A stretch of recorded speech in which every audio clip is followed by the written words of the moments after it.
दोस्तों हम एक ऐसे बिजनेस के बारे में चर्चा करने वाले हैं जिसकी डिमांड ग्रामीण क्षेत्र हो या सिटी हो, सब जगह बहुत ज़्यादा है और हर समय ये डिमांड रहती है। प्रॉफिट की बात करें, सब कुछ प्रॉफिट और उसमें क्या क्या कागजात लगेंगे, शुरुआती तौर पे आपको कैसे करना है और फिर जब आपका बिजनेस बड़ा हो जाए बड़ा कैसे करना है, डायरेक्ट कंपनी से कैसे खरीदें, डिस्ट्रीब्यूटर से कैसे खरीदें, सब कुछ ए टू जेड जानकारी आज हम यहाँ पे शेयर करने वाले हैं। सभी सम्मानित दोस्तों को नमस्कार। आज हम दोस्तों बात करने वाले हैं सीमेंट का बिजनेस कैसे करें, सीमेंट का डिस्ट्रीब्यूटरशिप कैसे लें, इसमें कौन कौन से कागजात रिक्वायरमेंट रहते हैं, क्या करना लीगल है, क्या करना अनलीगल है, इसी पर चर्चा करते हैं। चलिए सबसे पहले बात कर लेते हैं इसमें पेपर कौन सी ज़रूरत पड़ती है। दोस्तों जान लीजिए, अगर आपको छोटे मोटे काम करने हैं, शुरुआत में छोटा काम करना है, जैसे 100, 200, 300, 400 बोरी मंगा के ऐसे छोटे में काम करना है तो कोई कागजात की ज़रूरत नहीं है। लेकिन जब आपका बिजनेस धीरे धीरे ग्रो करेगा, आपका बिजनेस बड़ा होता जाएगा तो आपको कुछ कागजात की ज़रूरत पड़ेगी, क्योंकि वो लीगल डॉक्यूमेंट हमारा कहने का ही मेन मतलब रहता है। हम ऐसे आपको लॉलीपॉप ना दिखा के आप बिजनेस शुरू कर दीजिए, फिर किसी कानूनी दाव पेच में फंस करके आपका नुकसान हो जाए। तो इसलिए सारे कानूनी कागजात सब कुछ जानना बहुत ज़रूरी होता है, तभी हम उस बिजनेस में अगर कदम रखते हैं तो हम फ्लॉप नहीं होंगे। इसीलिए हम करते हैं। और एक चीज़, जब हम छोटे से शुरू करते हैं तो हमको नॉलेज होता है। कौन सा नॉलेज होता है? ज़मीनी नॉलेज होता है। जब मेरे पास ज़मीनी नॉलेज होगा, हमको ऊपर ग्रो करने में कोई प्रॉब्लम नहीं होगी। तो दोस्तों अभी शुरुआत में कागज़ की ज़रूरत नहीं होगी, लेकिन जैसे आपका बिजनेस ग्रो करेगा आपको जो कागजात चाहिए वो हम चर्चा कर लेते हैं। दोस्तों सबसे पहले आप पेपर की बात कर ले। पेपर में आपको जीएसटी नंबर लगेगा, ये सेल टैक्स का होता है।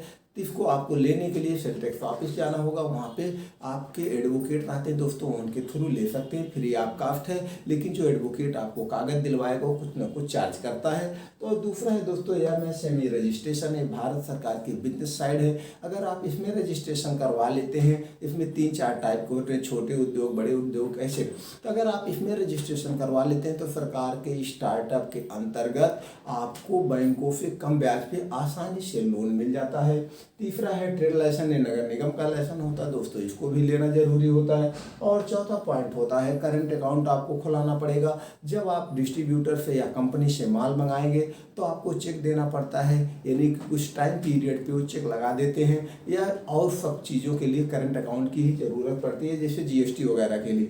तो आपको करंट अकाउंट खुलाना पड़ेगा। इसमें आप 2 ऑप्शन ले सकते हैं, डिजिटल पेमेंट, तमाम पे, इसकी कोई बात नहीं। अब दूसरा आता है दोस्तों, आप अपना एक क्षेत्र निर्धारित करिए, लोकेशन में फील्ड सर्वे, डिमांड और ड्राफ्ट, डिमांड और एरिया। अब आप अपने फील्ड में सर्वे करिए, यहाँ पे किस तरह से लोग रह रहे हैं, कितने घर बनवाना चाहते हैं, उसी हिसाब से आगे चल के आपको माल लेने में आसानी होगी, उसी हिसाब से आप अपना पूंजी लगाएंगे। अब दूसरा बात हो गया शॉप का। अब आपको एक शॉप लेना पड़ेगा दोस्तों। शॉप आपकी आगे तो छोटी रहेगी तो भी चल जाएगा, लेकिन गोदाम आपके पीछे हो गए वो भी चल जाएगा। इसलिए दोस्तों आप कितना लगाना चाहते हैं, आप कितना इन्वेस्ट करना चाहते हैं, उसके ऊपर डिपेंड करता है। इसमें 4-5 पॉइंट होते हैं, जैसे शॉप नेम एक आपको रखना पड़ेगा, decoration, interior design, laptop, printer, investment, एक पॉइंट पे चर्चा थोड़ी देर कर लेते हैं। जैसे अब आपने अपना एक नाम रख लीजिए, जो भी आप अपने नाम से रख लीजिए, कोई और अट्रैक्टिव नाम रख लीजिए, आपके ऊपर डिपेंड होता है। फिर उसके बाद दोस्तों उसको कुछ थोड़ा मेंटेन ऑफिस नुमा बना दीजिए, देखने में लगे कि डायरेक्ट कंपनी के डिस्ट्रीब्यूटर हैं या इनके पास एजेंसी है। अच्छा सा बैठने का, अपना बैठने का हो जाए, और जो आपके पास ग्राहक आए उनको बैठने के लिए वहाँ पे व्यवस्था हो। गोदाम तो आपको पीछे हो जाएगी। उसके बाद उसमें दोस्तों इंटीरियर डिजाइन बहुत ज़रूरी नहीं है, लेकिन आप थोड़ा बहुत रैक वगैरह बनवा देंगे तो उसमें कुछ सामान वगैरह रखने के लिए तो अच्छा रहेगा, जैसे सीमेंट के साथ साथ और कुछ उसमें अगर आप रखना चाहते हैं। दूसरा है दोस्तों लैपटॉप, प्रिंटर। जैसे आप अपने मोबाइल से भी कुछ ऐसे बिलिंग ऐप आते हैं, डाउनलोड करके अगर आपके पास प्रिंटर है तो कोई माल ले रहा है तो आपको प्रिंट से बिल दे देंगे, तो उससे आपका अलग बट पड़ता है, यानी अलग इफेक्ट ग्राहक के ऊपर बढ़ता है कि भैया इनके यहाँ सब कुछ रेट वगैरह फिक्स है। अब उसके बाद है इन्वेस्टमेंट दोस्तों आपके ऊपर डिपेंड करना चाहता है, आप कितने इन्वेस्टमेंट करना चाहते हैं, 50,000, 1 लाख, 2 लाख, कितने से करना चाहते हैं, आपकी जैसी कैपेसिटी हो। अब उसके बाद बात करते हैं दोस्तों प्रोडक्ट लिस्ट। प्रोडक्ट लिस्ट में क्या है, अब आपको डिमांड और एरिया फील्ड, ब्रांडेड ना न्यू ब्रांडेड। अब इसमें दोस्तों आप अपने क्षेत्र में देख लीजिए कौन सी सीमेंट चल रही है। सीमेंट बहुत तरह के हैं, जैसे एसीसी, बिरला और जो है माइसेम, या जो है तमाम तरह की ऐसी सीमेंटें हैं। कौन सी सीमेंट की डिमांड आपके क्षेत्र में है, इसको जानकारी के लिए जो उस क्षेत्र में ठेकेदार है उनसे मिल लीजिए, और आपके क्षेत्र में जो मिस्त्री है उनसे मिल लीजिए कि मिस्त्री कौन सी सीमेंट बढ़िया होती है, कौन सा सीमेंट लोग यहाँ पे लाइक करते हैं, वो आप चॉइस करके वो एक लिस्ट बना लीजिए। अब उसमें 2 तरह की रख लीजिए दोस्तों, 2 कंपनी के रख सकते हैं, 3 कंपनी के रख सकते हैं, आपके ऊपर डिपेंड है। जैसे कुछ नई कंपनी हमने देखा न्यू ब्रांडेड, जैसे कुछ नई कंपनियां लॉन्च होती हैं तो उनमें आपको कमीशन थोड़ा सा ज़्यादा मिलेगा, उसको आपको प्रमोट करना पड़ेगा। तो सब लोग नहीं जानते हैं, ग्रामीण में शहरी में भी कौन सी बहुत बढ़िया होती है, वो मिस्त्री या ठेकेदार के कहने पे डिपेंड करते हैं। इस हिसाब से चॉइस करके आप अपने लिस्ट बना लिए। अब आपको परचेज कहाँ करना है, 5वां पॉइंट है दोस्तों परचेज प्रोडक्ट। आपको खरीदना कहाँ है, खरीदने के लिए आपको डिस्ट्रिक्ट, स्टेट और डायरेक्ट कंपनी, हमने 3 पॉइंट बनाया है। पहले बात कर लेते हैं हम डिस्ट्रिक्ट से। डिस्ट्रिक्ट में सभी डिस्ट्रिक्ट में एक कंपनियां अपने मेन डिस्ट्रीब्यूटर बनाए रहती हैं, वहाँ फिर कंपनी से डायरेक्ट ट्रक माल आता है, वहाँ से अगर लेते हैं तो उनका कंपनी की तरफ से कुछ परसेंटेज डिसाइड रहता है, 2%, 3% पे वो काम करते हैं। बाकी खर्चा कंपनियाँ देखती हैं, अगर आप वहाँ से लेते हैं तो आपको रेट मिल जाता है। उसके बाद एक और ऑप्शन होता है दोस्तों, आप एक कदम आगे यानी कि स्टेट में, आपके स्टेट में दोस्तों राजधानी है, राजधानी में कंपनी के CNF होते हैं यानी डिस्ट्रीब्यूटर होते हैं, या और सारे कंपनियों को वहाँ डायरेक्ट आता है, वहाँ आप बैठ के वहाँ रेट लीजिए। लेकिन और इसी स्टेट में छोटे छोटे कुछ बड़े बड़े महानगर होते हैं, इस महानगर को भी स्टेट के लेवल का महानगर होता है, तो यहाँ भी कंपनी अपना CNF यानी डिस्ट्रीब्यूटरशिप बनाए रहती हैं, यहाँ पे भी आप ले सकते हैं। अगर ये पास में है आपके जहाँ पे खोल रहे हैं, ये 100 किलोमीटर नियर अबाउट 50-60 किलोमीटर पे दूरी पे है तो यहाँ से उठाइए, और बहुत ज़्यादा अंतर है तो नहीं तो आप अपने डिस्ट्रिक्ट से उठा करके वहाँ से शुरुआत करिए। जब धीरे धीरे शुरुआत हो जाएगा तब आप एक कदम आगे बढ़िएगा। और दोस्तों कंपनी से कैसे लेना है इस पर अभी हम थोड़ी देर बाद चर्चा करते हैं, क्योंकि इस पर हम चर्चा करेंगे तो टाइम ज़्यादा हो जाएगा। और दोस्तों एक चीज़ लास्ट में मेरे अपने अनुभव, बिजनेस के अनुभव हम शेयर करेंगे, उसको मत मिस करिएगा, क्योंकि हम सारी चीज़ें पहले इसलिए बता देते हैं, अनुभव बाद में बताते हैं, क्योंकि आप लोग आधा देखते हैं आधा नहीं देखते हैं। तो हम जानकारी दे दें, अनुभव आपको लेना होगा तो आप लास्ट में देखेंगे, नहीं तो स्किप कर देंगे, इसलिए हम अनुभव को लास्ट में शेयर करने वाले हैं। तो दोस्तों नहीं तो आप कहेंगे अनुभव बांटने लगे, जानकारी नहीं दिए। तो दोस्तों अभी हम इसको बाद में बताते हैं कि कैसे अपना जो अनुभव बताएंगे। अगर आप मेरा अनुभव को सीख लिए दोस्तों, जान लिए, तो आप कभी भी अपने कंपनी में फेल नहीं होंगे, अपने बिजनेस में फेल नहीं होंगे।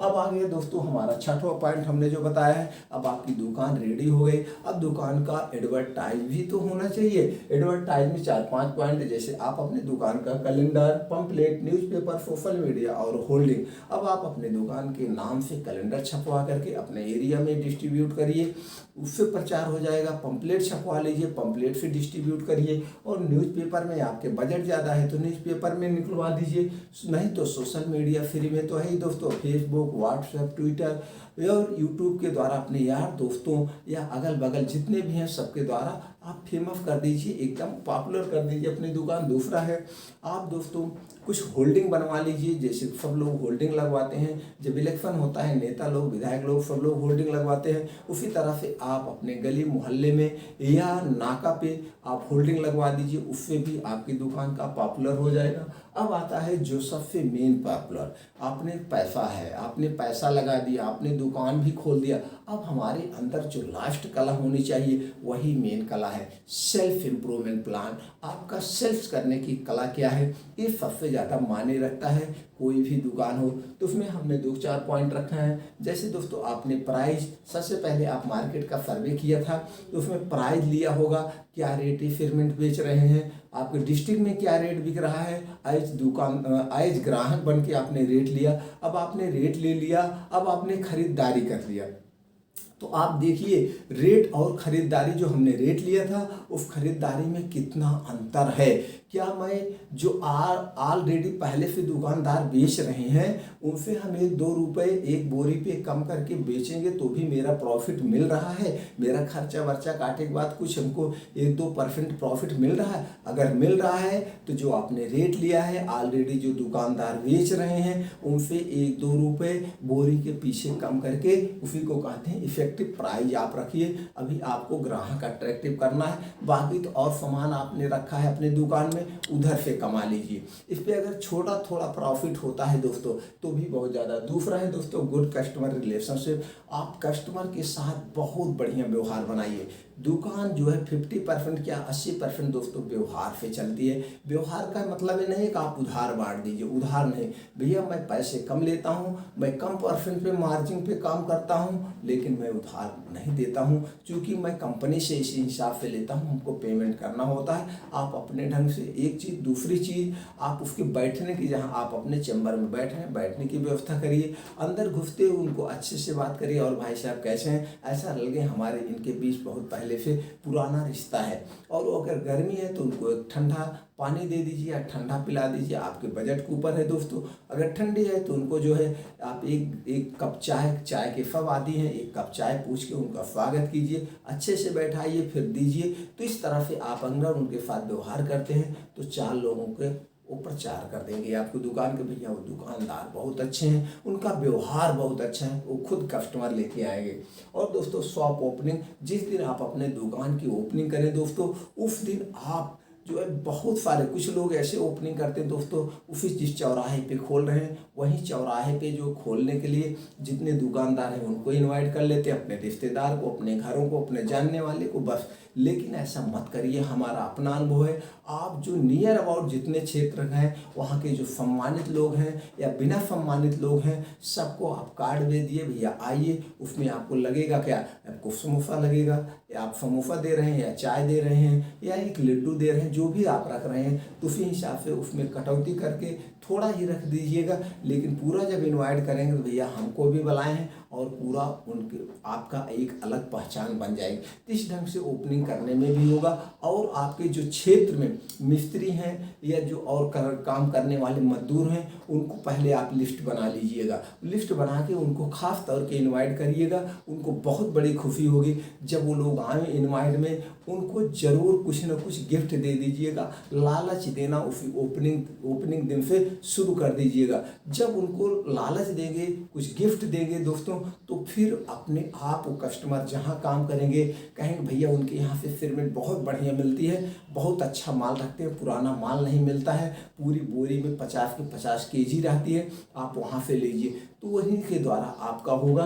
इस सेल्फ इम्प्रूवमेंट देखा हमने लिखा भी है, ठेकेदार, मिस्त्री, मजदूर, आपके जितने एरिया के ठेकेदार हैं, चाहे सिटी हो चाहे ग्रामीण हो, उनको इनवाइट करिए, उनसे रिलेशनशिप बना के रखिए। और लास्ट में दोस्तों जब भी कोई जो है फेस्टिवल ऑफर आवे तो इन मिस्त्री को, ठेकेदार को, मजदूर को बुला करके, अगर दिवाली है तो मीठा दे दीजिए, हो सके तो आपको एक सेट कपड़ा दे दीजिए। रक्षाबंधन है, इसमें आप उनको मिठाई, रंग, कलर, कपड़े दे दीजिए, आप हो सके बजट के हिसाब से। और एक चीज़ दोस्तों, इनसे घनिष्ठता बनाने के लिए जब आपको अच्छा लगे कि मैं इसको बिजनेस करना है लॉन्ग टाइम, तब ये सब करना है। और उसके बाद जब उनके घर किसी लड़की की शादी हो, अगर आपको इनवाइट नहीं कर रहे फिर भी आप पहुंचिए, निमंत्रण लिखाइए, जो लड़की को एक साड़ी या जो कुछ भी हो आप कन्यादान के तौर पे कर दीजिए। इससे इतनी बड़ी घनिष्ठता बढ़ेगी, आपका समाज में एक नाम भी होगा और धीरे धीरे आपके सारे पूरे एरिया के कस्टमर आपके हो जाएंगे दोस्तों।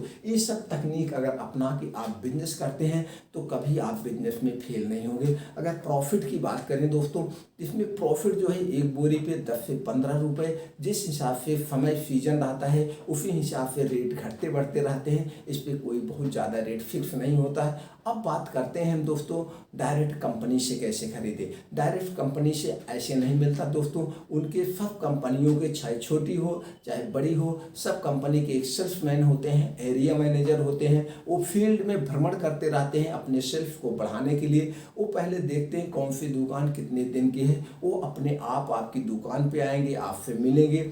यहाँ तक कि वो लोग आपकी दुकान को पता के अपने जैसे जिस कंपनी का सीमेंट है वो लिख देते हैं, नाम भी लिख देते हैं और दुकान आपका लिख देंगे, यानी चमका देते हैं। फिर आपसे कांटेक्ट करेंगे, यार मेरी दुकान का इतना माल मंगा लो, हम आपको इतनी दिन की साइड दे देंगे। साइड का मतलब दोस्तों इतना दिन बाद आप पेमेंट कर दीजिएगा, हमको चेक आप दे दीजिएगा।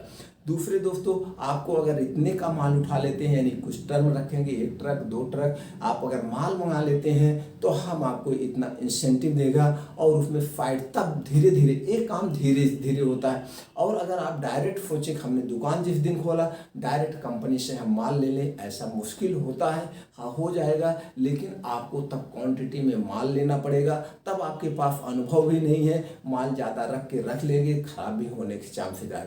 दूसरी चीज़ दोस्तों एक चीज़ और ध्यान देना पड़ेगा, जब भी फिरमिट देखना, जैसे फीलन न लाने पाए कमरा आपका जो हो वहाँ पे फीड़ा ना रहे, नहीं तो फीलन रहने पे दोस्तों वो फिरमिट जमने का डर रहता है। और बारिश के सीजन में ज़्यादा स्टॉक में मत रखिएगा, क्योंकि उसमें समय कम निकलता है माल, यानी जब बहुत ज़्यादा बारिश होती है। तो ये सब थोड़े से पॉइंट है, ये सब पॉइंट देखना पड़ता है। डायरेक्ट कंपनी से आपको माल मंगाने के लिए कंपनी के आप साइट पे जाइए, उनके टोल फ्री नंबर भी होते हैं दोस्तों। जब आप उनसे बात करेंगे तो अपने एरिया मैनेजर को, अपने सेल्फ मैन को आपकी दुकान पे भेजेंगे। सेल्फ मैन आपके पास आएगा, आपके सारे डॉक्यूमेंट्स पूछेगा, सब कुछ पूछेगा जो हमने बताया है। ये अगर आपके पास है तो डायरेक्ट कंपनी, यानी कि अपने C&F, जो हर एक कंपनी का हर एक स्टेट में एक C&F यानी डिस्ट्रीब्यूटरशिप होता है, तो वहीं से आपको माल अच्छे रेट पे मिल जाएगा दोस्तों। यही होता है डायरेक्ट कंपनी से माल लेने का, और ऐसा कोई ऑफर नहीं है। लेकिन इसके लिए आपकी दुकान कुछ पुरानी होनी चाहिए। अगर आप शुरुआती ही तौर में उतना माल भी उठा लेंगे तो आपके लिए भी नुकसान होता है, एक चीज़। दूसरा चीज़ दोस्तों, हम आपसे जो अपना बिजनेस का अनुभव शेयर करने वाले हैं। कोई भी बिजनेस शुरू करने के पहले दोस्तों आप शुरुआती तौर में छोटे से शुरू करना। छोटे से शुरू करने से 2-3 प्रॉफिट होते हैं। प्रॉफिट क्या है दोस्तों, आपका मार्केट का अनुभव हो जाएगा, कौन सी फिरमेंट अच्छा है, आपके कस्टमर बनते जाएंगे। अब जब आप धीरे धीरे कस्टमर बनते जाएंगे तो आप बड़ा स्टॉक मंगा सकते हैं। बड़ा स्टॉक मंगा करके जो छोटे छोटे दुकानदार हैं उनको आप माल दीजिए। उनसे आप एक में कम प्रॉफिट होता है, लेकिन आपके सेल ज़्यादा हो जाएंगे। ये सब फिरमेंट का ऐसा बिजनेस है, कोई घर बनवाता है तो 200 300 400 बोरी लगता है, जब किसी का छत ढाला जाता है तो 150 बोरी लगता है। अगर हमको 15 रुपये बोरी यानी 10 रुपये बोरी मिल रहा है, कोई 50 बोरी ले रहा है तो मेरा 500 रुपये का काम हो जाता है। इसी तरह से दोस्तों इसमें छोटा प्रॉफिट होता है, लेकिन जो है बड़ा लंबा अमाउंट में हो जाता है, माल ज़्यादा निकलता है। तो जो हम बताने वाले थे अपना अनुभव, कोई भी बिजनेस दोस्तों कहीं पे भी देख करके, जैसे देखिए हमारा भी वीडियो देखिए, किसी और का वीडियो देखिए, किसी भी टाइप का कोई भी बिजनेस करने आप जा रहे हैं तो बिजनेस करने के पहले कोई कह दे कि ये मशीन आप लगा के 10 लाख 5 लाख 2000 3000 आप डेली कमाइए दोस्तों, ऐसा मुश्किल होता है। दिक्कत कहाँ होती है, सेल्फ में दिक्कत होती है। तो छोटे से जब आप कोई बिजनेस शुरू करेंगे तो आपका सेल्फ का अनुभव हो जाएगा। जब आपका सेल्फ का अनुभव हो जाएगा तो कभी आप फ्लॉप नहीं होंगे। तो उसके साथ साथ मशीन तो डाल लोगे, लेकिन उसके साथ साथ कहाँ से NOC लेना पड़ेगा, कौन कौन से कागजात लेना पड़ेगा, ये भी जानना जरूरी होता है। अक्सर आप देखे होंगे 90% कंपनियां इसी वजह से फेल हो जाती हैं। वो कहीं से कुछ किसी के जानकारी के अभाव में या अधूरी जानकारी लेके मशीन डाल देते हैं, फैक्ट्री डाल देते हैं और बिजनेस फ्लॉप हो जाता है। सबसे ज़्यादा ज़रूरी है सेल्फ। तो छोटे पे शुरू करके अपना सेल्फ का अनुभव जब बढ़ा लेंगे दोस्तों, तब आप बिजनेस में कभी फेल नहीं होंगे। यही हमारा आप अपना अनुभव है दोस्तों। उम्मीद करते हैं वीडियो अच्छा लगा, या और कोई जानकारी चाहिए कमेंट बॉक्स में जाके दोस्तों पूछिए, मैं उसको आपको हर रोज जानकारी उपलब्ध कराने का प्रयास करूंगा। अगर वीडियो अच्छा लगा हो दोस्तों लाइक कर दीजिए, चैनल को सब्सक्राइब करके बेल आइकॉन का बटन दबा दीजिए। इसी तरह से और अच्छे अच्छे कंटेंट आपके पास पहुंचते रहेंगे दोस्तों। आपने जो अपना कीमती समय दिया, हमारे विचारों को सुना, इसके लिए थैंक यू, नमस्कार।